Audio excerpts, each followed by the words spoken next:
Bismillahirrahmanirrahim. Assalamu alaikum. This is Ruqayya Farooq from Team Mad Sparkle, and today is the day 14 of our pharmacology course. So in this video, we are going to discuss about the drugs which are used to treat various respiratory system disorders. So the common problems in respiratory system are allergic rhinitis, cough, asthma, and COPD. So in this video, we are going to cover these two problems that are allergic rhinitis and cough. सबसे पहले अगर allergic rhinitis की बात करें तो allergic rhinitis में जो है इन्फ्लेमेशन होती है of mucus membrane of knows.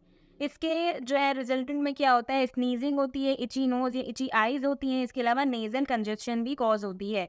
Allergic rhinitis में जब भी हमारे बॉडी के अंदर कोई भी फॉरेन पार्टिकल जो है वो एंटर होता है तो उसकी रिस्पॉन्स में different inflammatory mediator such as histamine, leukotrienes, ये सारे जो है वो रिलीज होते हैं और नेजल कंजेशन करवाते हैं। इसके अलावा जो है वो स्नीजिंग, इची आईज, इस तरह के जो है वो सिम्टम्स हमें नज़र आते हैं। अच्छा, इसके जो है अंदर हम दो ड्रग्स यूज़ करते हैं, एंटी हिस्टामिन और डीकंजेस्टेंट। एंटी हिस्टामिन जो है ये हमारे हिस्टामिन के रिलीज को ब्लॉक करती हैं, that will lead to the decreased symptoms of allergic rhinitis. ठीक है, इसके अंदर जो है वो दो जनरेशन है, first generation and second generation. First generation drugs में हमारे पास कॉमनली यूज़ होती है डायफेनहाइड्रामीन, क्लोरफेनारामीन।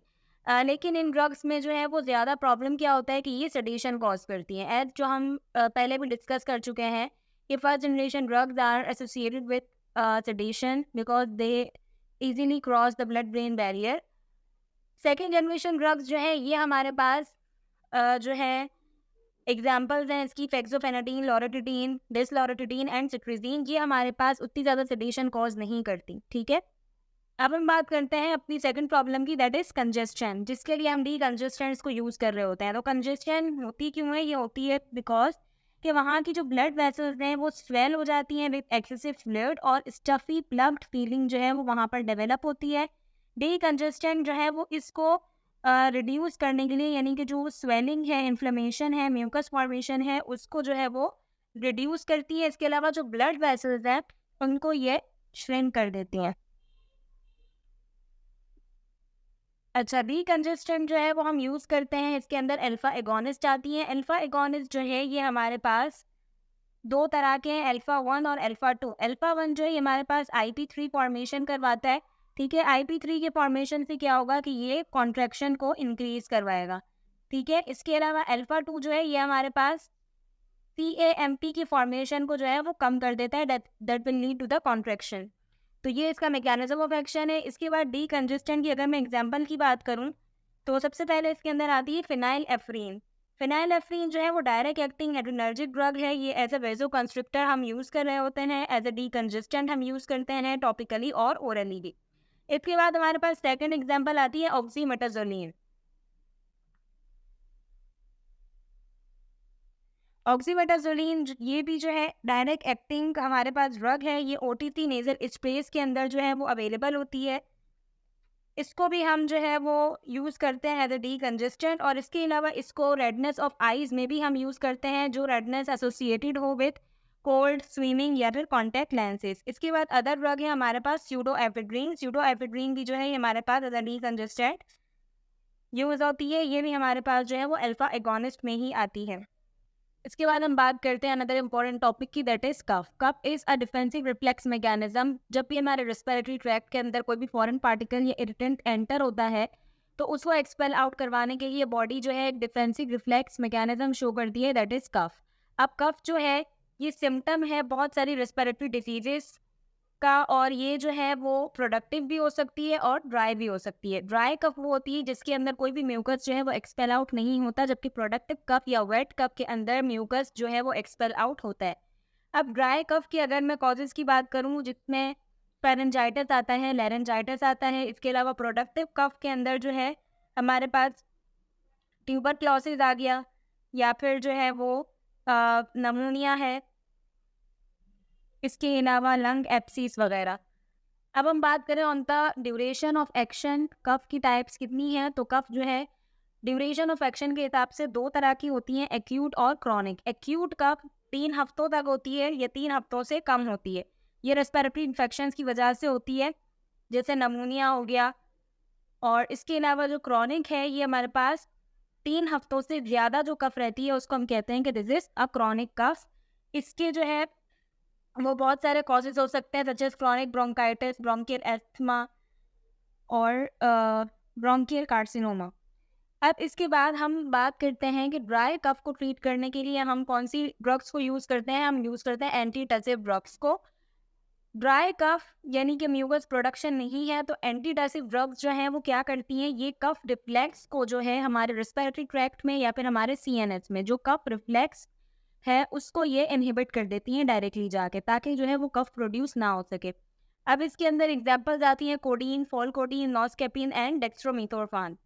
देन हमारे पास जो प्रोडक्टिव कफ है, इसके अंदर हम एक्सपेक्टोरेंट यूज़ करते हैं। एक्सपेक्टोरेंट का मतलब ये है कि ये म्यूकस को एक्सपेल आउट करवाती हैं। एक्सपेक्टोरेंट को जो है वो हम ड्राई कफ में यूज़ नहीं करते, ये वहाँ पर यूज़लेस है क्योंकि वहाँ पर कोई म्यूकस प्रोडक्शन है ही नहीं, तो ये किसको एक्सपेल आउट करवाएगा।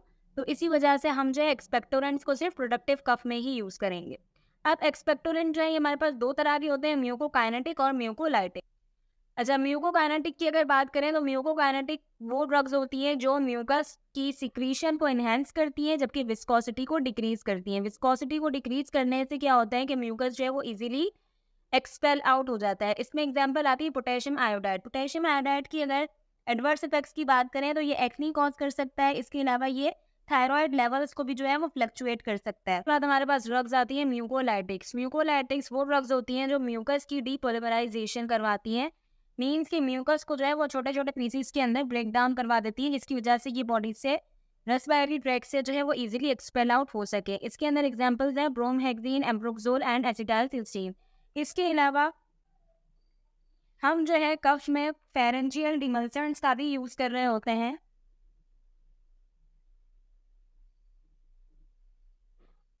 डिमल्सेंट क्या करती है, ये कोई भी हमारे पास जो इरिटेंट होता है उसको मास्क कर लेती है और वहाँ पर जो है वो लुब्रिकेशन और सूथिंग इफेक्ट जो है वो प्रोवाइड करती हैं। इसकी एग्जांपल्स में आते हैं सिरप्स, लॉजेंजेस और लिंकटसिस वगैरह। ये क्या करती है, ये सलाइवेशन को भी इंक्रीज करवाती है। इसके अलावा ये प्रोटेक्टिव सूथिंग इफेक्ट जो है वो इन्फ्लेम्ड म्यूकोजा के अंदर प्रोड्यूस करवाती हैं। तो ये था हमारा कफ का टॉपिक। अब हम थोड़ा सा एस्थमा का इंट्रोडक्शन देख लेते हैं कि व्हाट इज़ एस्थमा। एस्थमा जो है ये एक इन्फ्लेमेटरी डिजीज़ है। किसकी डिजीज़ है? एयरवेज की, जिसके अंदर क्या होता है कि कॉन्ट्रैक्शन होती है स्मूथ मसल्स की, ब्रोंकियल स्मूथ मसल्स की, इन्फ्लेमेशन होती है और इंक्रीज सीक्रेशन ऑफ म्यूकस होती है। इन तीनों चीज़ों की वजह से क्या होता है कि एयरवेज जो है वो नैरो हो जाती हैं, जिसकी वजह से कौन से सिम्टम्स आते हैं? Shortness of breath, chest tightness, wheezing and rapid respiration. अब एस्थमा जो है वो किसी भी एलर्जिन से जो है वो कॉज हो सकता है। एस्थमा एक ऑब्स्ट्रक्टिव डिजीज़ है और इसके अलावा ये एक रिवर्सिबल डिजीज़ है। रिवर्सिबल का मतलब ये होता है कि एयरवेज जो नैरो हो जाती है, कॉन्स्ट्रिक्ट हो जाती हैं, इसको जो है वो रिवर्स किया जा सकता है। ये एक प्रोग्रेसिव डिजीज़ नहीं है। जबकि हम आगे जो सीओपीडी की बात करेंगे तो सीओपीडी एक प्रोग्रेसिव डिजीज़ है और उसके अंदर जो है वो इरिवर्सिबल डैमेज होता है। अच्छा, अब इसकी अगर हम पैथोफिजियोलॉजी की बात करें तो नॉर्मल लोगों में क्या होता है कि जब भी कोई एलर्जिन एंटर होता है तो ये मैक्रोफेज के अंदर ये एलर्जिन जो है ये कम्प्लीटली डिस्ट्रॉय हो जाता है। लेकिन एक एस्थमा पेशेंट या एलर्जिक पेशेंट ये क्या होता है कि ये मैक्रोफेज के अंदर जो है वो हाफ डिस्ट्रॉय होता है, यानी कि हाफ जो है वो डाइजेस्ट होता है। इसके अलावा जो आधा होता है, आधा रिमेनिंग पोर्शन होता है, वो यहाँ पर जाके इसकी सरफेस पर बाइंड हो जाता है। अब बाइंड होने के बाद क्या होता है कि टी लिम्फोसाइट्स जो हैं वो इसको जो है वो आइडेंटिफाई करते हैं। इसके बाद इसको आइडेंटिफाई करने के बाद वो स्टिमुलेट कर देते हैं बी सेल्स को। बी सेल्स की स्टिमुलेशन से क्या होता है कि एंटीबॉडीज़ बनती हैं इस एंटीजन के खिलाफ और ये एंटीबॉडीज़ जो है वो अब जाके हर मास्ट सेल के सरफेस पर एक्टिव हो जाती हैं, ताकि जब नेक्स्ट टाइम इस एलर्जिन का एक्सपोजर हो तो ये एंटीबॉडीज़ जो है वो इस मास्ट सेल को एक्टिवेट कर दें। अब जब हमारे पास सेकेंड टाइम एलर्जिन का एक्सपोजर होता है तो एलर्जिन आके यहाँ पे बाइंड करता है, ये एंटीबॉडीज़ जो है वो एक्टिवेट हो जाती हैं और ये इस मास्ट सेल को जो है वो एक्टिवेट करती हैं। अब मास्ट सेल क्या करता है, ये सेल मेम्ब्रेन को और जो साइटोसोल है, न्यूक्लियस है, उसको एक्टिवेट कर देता है। अब सेल मेम्ब्रेन जो है ये हमारे पास बनाती है प्रोस्टाग्लैंडिन्स और ल्यूकोट्राइन्स। इसके बाद प्रोस्टाग्लैंडिन्स क्या करेंगे, prostaglandins will dilate the blood vessels that will lead to the mucosal oedema, swelling of tissues, smooth muscle constriction by histamine, prostaglandins and leukotrienes, then excessive mucus secretion. ये सारे जो है ये इंपॉर्टेंट पैथोलॉजिकल पॉइंट्स हैं कि asthma के अंदर जो भी चेंजेस आएंगी हिस्टामिन की वजह से, प्रोस्टाग्लैंडिन की वजह से, उसका नेट इफेक्ट ये होगा और उससे क्या होगा कि एयरवेज जो है वो नैरो हो जाएंगी, that will lead to the shortness of breath. अच्छा, इसके बाद अगर अनदर डिजीज़ की मैं बात करूं, that is COPD, chronic obstructive pulmonary disease. Chronic obstructive pulmonary disease एक इरिवर्सिबल ऑब्स्ट्रक्शन है, irreversible obstruction of air flow that is progressive.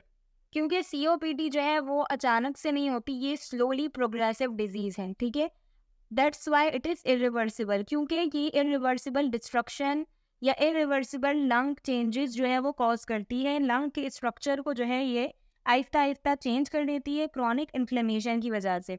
That's why इसके जो सिम्टम्स होते हैं वो परसिस्टेंट होते हैं. सिम्टम्स जो है वो इसके सेम होते हैं, like chest tightness, mucus production ज़्यादा होती है, ब्रेथलेसनेस होती है, डिफ़िकल्टी इन स्लीपिंग है, फटीग है, ठीक है.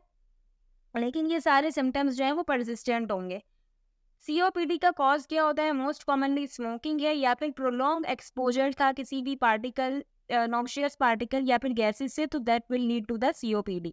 अब COPD जो है इसके अंदर दो कंडीशंस आती हैं, ब्रोंकाइटिस और एम्फाइसीमा.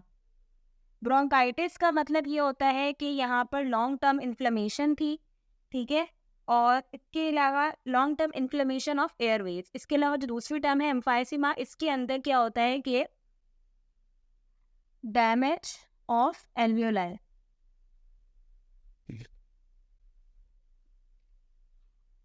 एस्थमा और COPD के अंदर जो मेन डिफरेंस है वो यही था कि एस्थमा जो है एक रिवर्सिबल डिजीज़ है, ठीक है, क्योंकि उसके अंदर एलर्जिन की वजह से जो एयरवेज थी वो कुछ टाइम के लिए नैरो हुई. जब उसको ट्रीटमेंट दिया गया तो वो दोबारा से रिवर्स हो गई. लेकिन COPD के केस में क्या था कि ये एक क्रॉनिक डिजीज़ है जिसकी वजह से इसके अंदर जो ऑब्स्ट्रक्शन होती है वो इरिवर्सिबल होती है. मीन्स कि जो इन्फ्लेमेशन थी वो प्रोलॉन्ग थी जिसकी वजह से ये इरिवर्सिबल ऑब्स्ट्रक्शन हो गई. इरिवर्सिबल जो है वो स्ट्रक्चरल चेंजेस हो गए. दैट्स वाई ये जो है इसको हम रिवर्स नहीं कर सकते. तो मेन जो एस्थमा और COPD के अंदर डिफरेंस है वो यही है. फिर अगर हम इसकी ट्रीटमेंट की बात करें एस्थमा और COPD की, तो एस्थमा के अंदर जो है वो हम डिफरेंट ड्रग्स यूज़ कर रहे होते हैं इसको ट्रीट करने के लिए, such as bronchodilators, corticosteroids, then leukotriene modifiers हम यूज़ करते हैं. इसके अलावा हम कोलिनर्जिक एंटागोनिस्ट यूज़ करते हैं, थियोफाइलिन और मोनोक्लोनल एंटीबॉडीज़. COPD में जो है वो हम ब्रोंकोडायलेटर्स यूज़ करते हैं और इसके अलावा कॉर्टिकोस्टेरॉइड्स का यूज़ करते हैं. अब नेक्स्ट वीडियो में इंशाल्लाह हम ट्रीटमेंट को डिटेल से डिस्कस करेंगे. तो अब हम बात करते हैं असाइनमेंट की. असाइनमेंट आपका ये है कि आपको कोई भी 5 एडवर्स इफेक्ट्स बताने हैं एक्सपेक्टोरेंट्स के, ठीक है, जो कॉमन देखे जाते हों. एडवर्स इफेक्ट्स जो है वो आपको बताने हैं in the comment section with your name and roll number. Assignments जो है वो आप लाजमी सबमिट करेंगे ताकि जो है आपकी अटेंडेंस भी टाइम टू टाइम जो है वो मार्क होती रहे. और असाइनमेंट्स और क्विज ही से जो है वो आप एलिजिबल होंगे फॉर द सर्टिफिकेट. तो मेक श्योर कि आप असाइनमेंट्स जो है वो लाजमी सबमिट करें. And that's all for day. Thank you so much. Allah हाफिज़.